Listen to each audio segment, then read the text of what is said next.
Свинско с гъби. Необходими са ни свинско месо 400 грама,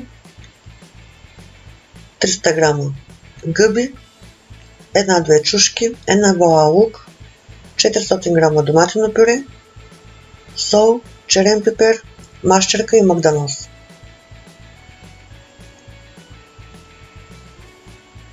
Нарязваме се месото на малки парчета, овкусяваме го с сол и черен пипер и го запържваме в горещено олио за 10 минути.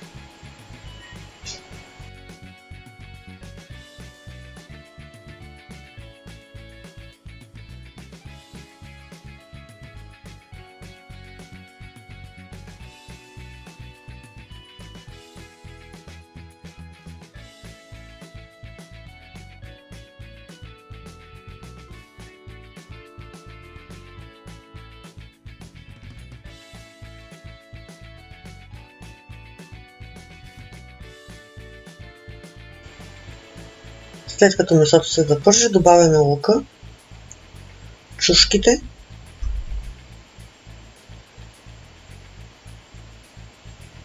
и гъбите. Задушаваме ги за 20 минути, като покриеме с капак.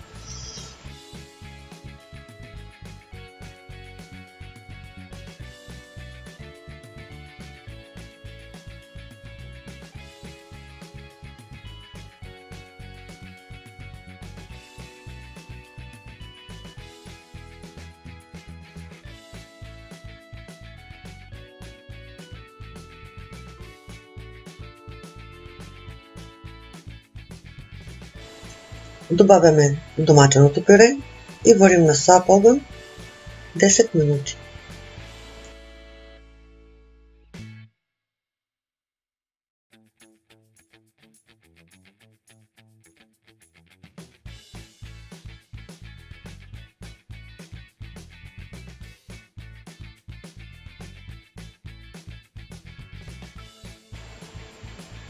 Овкусяваме с мащерка.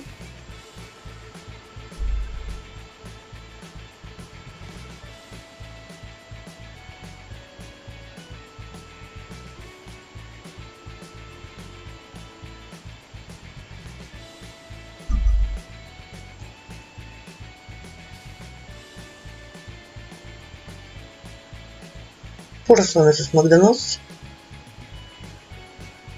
и сервираме.